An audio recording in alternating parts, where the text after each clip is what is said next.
keluar kan? Kena tahu ya? Ada. Enggak kacanya kalau masih ini ya. Di sini apa di kampung? Jawa. Oh di Kebumen. Iya. Terus? Tadi jam 9. Oh.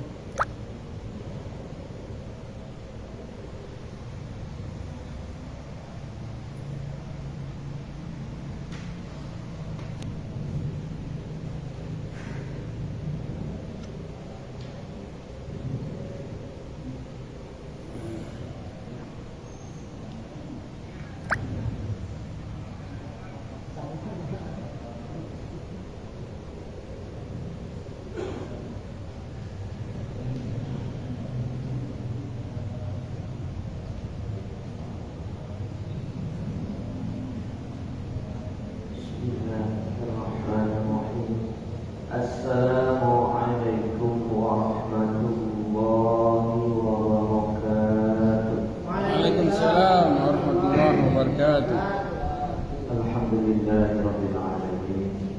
Wassalatu wassalamu ala asyrofil anbiya'i wal mursalin wa ala alihi wa sahbihi ajma'in. Amma ba'du. Rabbi ishrah li sadri wa yassir li amri wa Masyaallah muslimin yang dirahmati Allah, puja dan puji syukur kita panjatkan kehadirat Allah atas segala nikmat dan karunia yang dilimpahkan kepada kita. Salawat serta salam semoga tercurah kepada junjungan kita baginda Nabi Muhammad sallallahu alaihi wasallam. Jamaah yang dirahmati Allah Subhanahu wa taala, pada kesempatan ini mari kita coba untuk memahami sifat-sifat yang dinisbatkan kepada Allah. Kalau di dalam pelajaran ilmu tauhid kan itu ada yang dikatakan sebagai tauhid rububiyah, tauhid uluhiyah, dan asma wa sifat. Di dalam Asmaul Husna, nama-nama Allah itu juga mengandung sifat daripada Allah itu sendiri. Makanya dikatakan asma wa sifat. Di antara nama-nama yang dinisbatkan kepada Allah, yang pertama di sini adalah Rabbul Alamin, Tuhan semesta alam. Nah, berarti kalau bicara Rabbul Alamin adalah tauhid rububiyah. Artinya Allah adalah zat yang menciptakan alam semesta ini. Jadi alam semesta ini ada yang menciptakan. Itu adalah keyakinan mutlak bagi kita sebagai umat Islam. Kalau mengatakan alam semesta tidak ada yang menciptakan, ya berarti sudah melenceng ya, akidah kita. Nah, di dalam surat Al-Fatihah kan sering kita membaca Alhamdulillahirabbil alamin. Alhamdulillah, segala puji ya, li Allah, lillah, bagi atau kepada Allah. Segala puji bagi Allah. Nah, disinilah Rabbul Alaminnya yang dikatakan sebagai sifat yang dinisbatkan kepada Allah, Tuhan semesta alam, Tuhan yang menciptakan alam semesta ini. Nah, kalau kaitannya yang tadi dikatakan tauhid uluhiyah, ya, zat Allah sebagai zat hanya Allah lah zat yang patut disembah dan diibadahi. Jadi tidak ada ilah selain Allah yang berhak diibadahi. Tetapi memang banyak orang-orang di luar sana yang beragama selain Islam yang menjadikan ilah-ilah yang lain sebagai sesembahan mereka. Tetapi bagi kita sebagai umat Islam tentunya hal itu merupakan satu kesyirikan. Nah, asbabun nuzul dari surat Al-Fatihah dalam kitab ini yang dikatakan bahwa ini tergolong surat Makkiyah ya, surat yang diturunkan di Makkah. Ya, karena ciri-ciri ayat-ayat Makkiyah itu memiliki kesamaan pola yang memang mayoritas ayat-ayat Makkiyah itu berisi tentang ketauhidan. Karena memang agama Islam baru disiarkan di situ, sehingga lebih banyak bicara soal ketauhidan. Nah, kata roh berasal dari kata roh, yarudu robban, yang berarti memimpin, memiliki, memperbaiki, memelihara, mendidik atau mengasuh, yang dapat diartikan sebagai Tuhan yang ditaati, Tuhan yang harus kita patuhi. Sedangkan yang memiliki, mendidik, memelihara dan lain sebagainya. Jadi memang terminologi bahasa Arab itu banyak yang memiliki makna yang luas, sehingga bisa saja dalam konteks ayat tertentu ini bermakna seperti ini, dalam konteks ayat yang lain dengan mufradat yang sama itu bisa memiliki makna yang disesuaikan dengan konteks ayat tersebut. Di dalam ayat lain Allah berfirman di dalam surat Az-Zumar ayat 6, Dzalikumullahu rabbukum lahul mulk la ilaha illahu fa anna tusrafun. Demikian itu adalah Allah. Zalika itulah kum, berarti kan ditujukannya kepada kalian. Dzalikumullah, demikian itu adalah Tuhan kalian. Rabbukum, Tuhan kalian. Lahul mulk, ya, baginya adalah kerajaan. Maksudnya bagi Allah seluruh alam semesta ini adalah kerajaan miliknya. La ilaha illahu, tidak ada ilah kecuali Dia. Nah, ilah di sini sebenarnya sudah saya singgung adalah zat yang berhak disembah. Tidak ada ilah kecuali Dia, kecuali Allah. Tidak ada ilah yang berhak disembah atau diibadahi kecuali Allah Subhanahu wa ta'ala. Fa'anna tusrifun. Nah, maka bagaimana kamu dapat dipalingkan? Nah, maksudnya apa alasan orang-orang berpaling dari Allah, berpaling dari menyembah Allah? Sedangkan sudah sangat jelas ya, fakta-fakta, bukti-bukti, bahkan berbagai mukjizat yang diberikan kepada para nabi dan rasul itu adalah salah satu bukti untuk menunjukkan yang pertama keberadaan Allah, yang kedua kekuasaan Allah. Dan banyak ya, tujuan diturunkan mukjizat pada intinya adalah untuk meyakinkan, ya, meyakinkan umat manusia yang saat itu sedang dituntun oleh nabinya ya, pada setiap zaman dan kaumnya untuk meyakini bahwa Allah adalah satu-satunya zat yang berhak diibadahi. Di dalam hadis Rasulullah SAW bersabda, Allahumma Rabbana atina fid dunya hasanah wa fil akhirati hasanah wa qina azabannar. Nah, ini sebenarnya ayat, tetapi ada beberapa hadis yang ketika Rasulullah menyampaikan satu pelajaran kepada sahabat, nah Rasulullah mengutip ayat. Nah, di dalam redaksi hadis tersebut itu dimasukkan sebagai hadis, tetapi isi daripada yang dikatakan atau yang dinukil oleh Rasulullah itu ada yang Rasulullah mengambil dari beberapa ayat. Ya, Ya Allah, ya Rabb kami, berilah kami kebaikan di dunia maupun kelak di akhirat, dan lindungi kami dari siksa neraka. Atau kalau kita sering menyebutnya ini sebagai doa apa? Sabu jagat. Doa sabu jagat.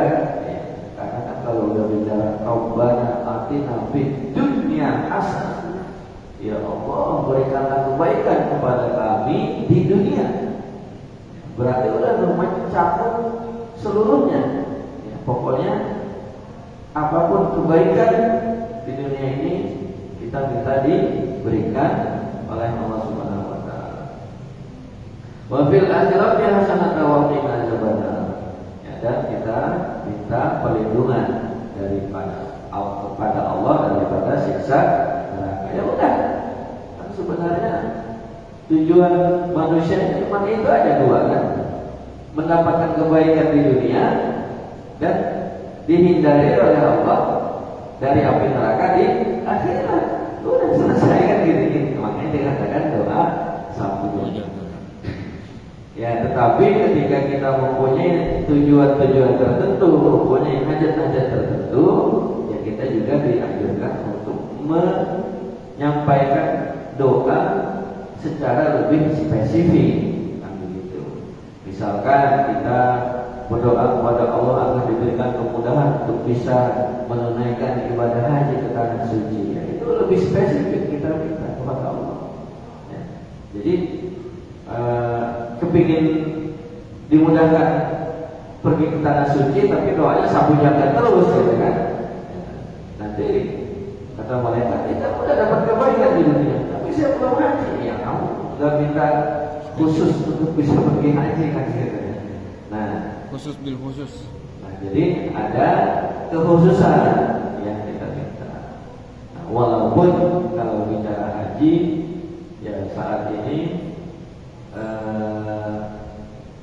memang masih apa ya, regulasi-regulasinya itu semakin membuat umat Islam di seluruh dunia itu tidak semudah dulu ya berangkat. Selain regulasi-regulasi, juga memang dari pemerintah Saudi sendiri sedang melakukan pembenahan sehingga nanti pada musim haji benar-benar jamaah yang memang ingin menunaikan ibadah haji lah yang datang ke sana. Kalau sekarang ini kan masih bercampur-campur. Ya. Maksudnya dalam arti banyak jamaah-jamaah yang beribadah haji di sana itu sebenarnya dalam tanda kutip itu tidak resmi.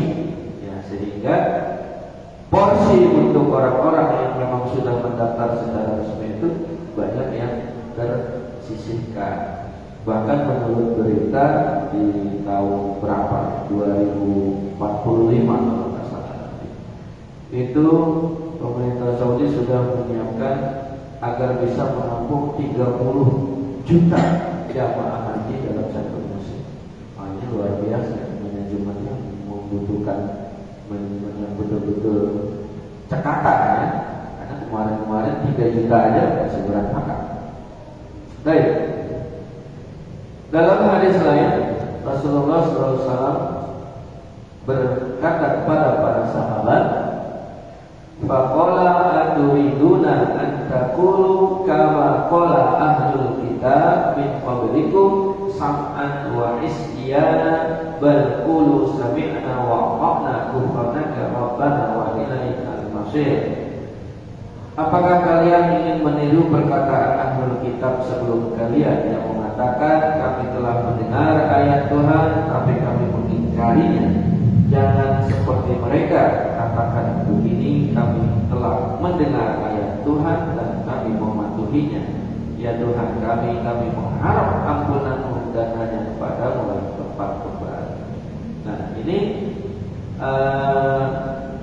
penjelasan Rasulullah kepada para sahabat yang menyindir umat Nabi Musa yang membandel pada saat itu ya, Bani Israil.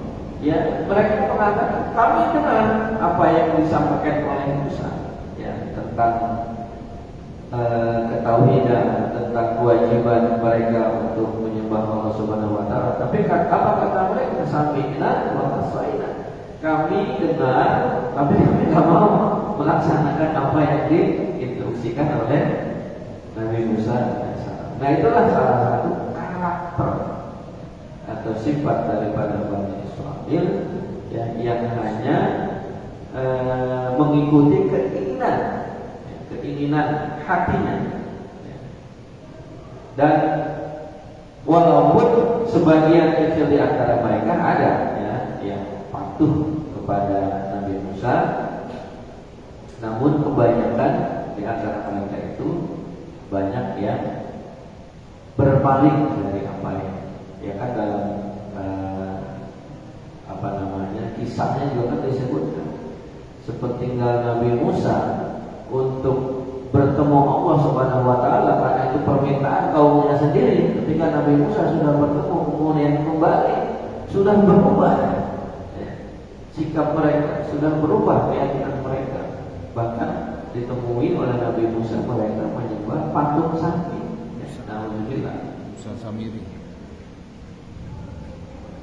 Nah, kemudian masyarakat muslimin yang dirahmati Allah, di antara konsekuensi daripada sifat-sifat yang disebutkan kepada Allah ketika kita meyakini salah satu sifat Allah adalah Rabbul Alamin, maka konsekuensinya adalah yang pertama memuji dan bersyukur kepada Allah. Jadi kita harus memuji Allah dan mensyukuri atas segala apa yang diberikan oleh Allah kepada kita. Bagaimana cara memuji Allah? Ya, salah satunya adalah dengan ucapan yang bernada pujian. Alhamdulillah, bersyukurillah, wala haula wala quwwata illa billah.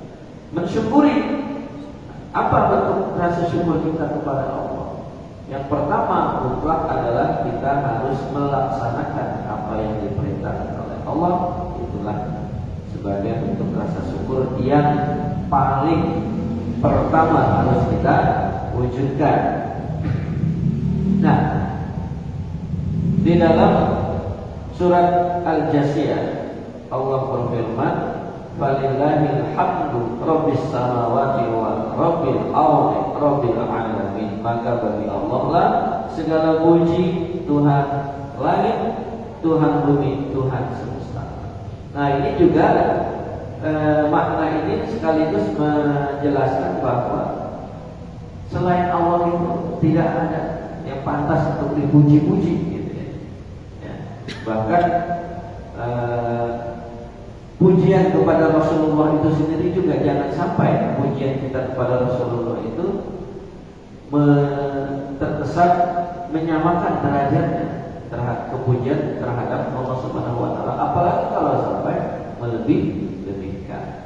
Ya, kita boleh mengucapkan kalimat pujian-pujian mengagungkan Rasulullah, tapi jangan sampai kalimat itu bernada seperti menyamakan derajat makhluk Allah kepada Allah sendiri. Makanya ada satu hadis yang maknanya adalah dilarang manusia bersumpah kepada selain Allah, termasuk bersumpah mengatasnamakan Rasulullah. Itu untuk menunjukkan bahwa dalam kapasitas derajatnya Allah itu tidak bisa disamakan dengan siapapun, termasuk dengan Rasulullah. Makanya mungkin karena ketidaktahuan banyak orang kita masih suka mendengar orang katakan demi Allah, demi Rasulullah. Nah, itu tak boleh. Demi Allahnya boleh, tapi demi Rasulullahnya juga boleh. Karena ketika bicara sumpah, hanya Allah lah yang boleh kita sebut sebagai sumpah kita, kecuali Allah. Kalau Allah, dia boleh bersumpah kepada makhluk yang dia ciptakan. Ya, kalau Allah mau bersumpah kepada pencipta, ya dia juga sebagai pencipta, kan tidak ada pencipta lain selain Allah. Makanya Allah sering bersumpah kepada makhluk yang diciptakan. Misalkan wal asr, demi masa, wasyamsi wa duhaha, demi matahari dan demi waktu pagi. Matahari, waktu pagi, masa itu kan adalah makhluk ciptaan Allah. Wati wa zaitun, buah tin dan buah zaitun. Nah, itu boleh, tapi kalau kita nggak boleh. Ya, kita misalnya bersumpah demi buah tin. Nah itu nggak boleh, kecuali kita membaca Al-Quran ya, surat At-Tin, itu nggak ada masalah. Ya. Kemudian konsekuensi yang berikut daripada sifat Rabbul Alamin ini tunduk dan patuh. Baik, tunduk dan patuh. Bagaimana di dalam surat Al-Baqarah ayat 131 Allah berfirman, "Idz qala lahu rabbuhu aslim, qala aslamtu li rabbil alamin." Ketika Tuhan berfirman kepadanya, tunduk dan patuhlah. Ibrahim menjawab, aku tunduk patuh kepada Tuhan semesta alam. Jadi kalau Nabi aja udah tunduk kepada Allah, apalagi kita ya sebagai umat yang tentunya harus tunduk dan patuh kepada Allah. Dan dalam konteks tertentu kita juga diperintahkan untuk tunduk dan patuh kepada Allah. Atiullah wa atiur rasul wa ulil amri minkum. Ya. Patuh dan taatlah kalian kepada Allah dan Rasul. Atiullah wa atiur rasul. Kenapa giliran wa ulil amri minkum tidak ada atiu? Tidak ada kalimat itunya. Nah, artinya kalau kita diminta tunduk kepada Rasul itu sudah garansi dari Allah bahwa Rasul itu pasti ya orang yang taat dan tunduk kepada Allah, orang yang menjalankan syariat Allah. Tapi ketika wa ulil amri minkum kita diminta untuk patuh kepada ulil amri minkum dengan catatan ulil amrinya itu tunduk dan patuh kepada Allah dan kepada Rasul. Jadi kalau pemimpin yang taat, ya, yang tunduk kepada Allah dan kepada Rasulnya, itu kita diperintahkan untuk mentaatinya. Tetapi kalau ulil amrinya tidak taat kepada Allah dan Rasul, kita tidak ada kewajiban untuk mentaatinya. Kecuali dalam konteks tertentu, ya, kenegaraan yang tidak mengakibatkan kita menyimpang dari ajaran, dari syariat, itu bisa-bisa saja. Ya. Misalkan nih, kebetulan kita punya lurah, misalkan punya pemimpin, kan dulu di Jakarta pernah tuh ada lurahnya non-muslim. Ya. Nah itu sebagai warganya, ketika ia diperintahkan dalam hal yang sifatnya hablum minan nas, yaitu boleh-boleh saja lurah tersebut memerintahkan warganya untuk bersih-bersih, untuk gotong royong, menjaga keamanan, menjaga ketertiban, ya silakan. Tetapi ketika lurahnya memerintahkan terhadap sesuatu yang sudah berkaitan dengan akidah, nah itu tidak boleh satu hal pun kita mematuhinya, karena apa? Akidahnya saja sudah berbeda. Wallahu a'lam bishawab. Wa kelebihan menit atau sebagai bonus. Mudah-mudahan apa yang sama-sama kita bahas semakin menambah keyakinan kita, ya, terutama terhadap sifat-sifat yang dinisbahkan oleh Allah Subhanahu wa taala. Kenapa kita perlu mengetahui sifat-sifat dan nama yang dinisbahkan oleh Allah, supaya jangan kita keliru di dalam menisbahkan sifat-sifat atau nama Allah kepada makhluk Allah. Contoh kecil adalah nama, ya, Ar-Rahman, Ar-Rahim, ya, apalagi misalkan Al-Qadir, itu kan nama sifat-sifat Allah. Tidak boleh itu dijadikan sebagai nama manusia, kecuali ada Abdulnya. Misalkan kita mau beri nama anak kita Rahman, harus ada Abdulnya, Abdul Rahman. Kalau anak kita hanya kita kasih nama Rahman, itu artinya anak kita adalah, ya, Maha Pengasih. Padahal Maha Pengasih itu adalah sifatnya Allah, tetapi harus ditambah dengan Abdul Rahman, artinya hamba dari yang Maha Pengasih. Betul kalau begitu, ya. Abdul Khaliq, hamba daripada Sang Pencipta. Tapi kalau cuma Khaliq doang, ini udah bahaya nih, kan? Jadi kalau kita menyatakan si A ini adalah sebagai Khaliq, sebagai pencipta. Baik, kita tutup dengan doa kepada Allah Subhanahu wa bihamdika, asyhadu an la ilaha illa anta, astaghfiruka wa atubu ilaik. Billahi taufiq wal hidayah. Wassalamualaikum warahmatullahi wabarakatuh. Waalaikumsalam.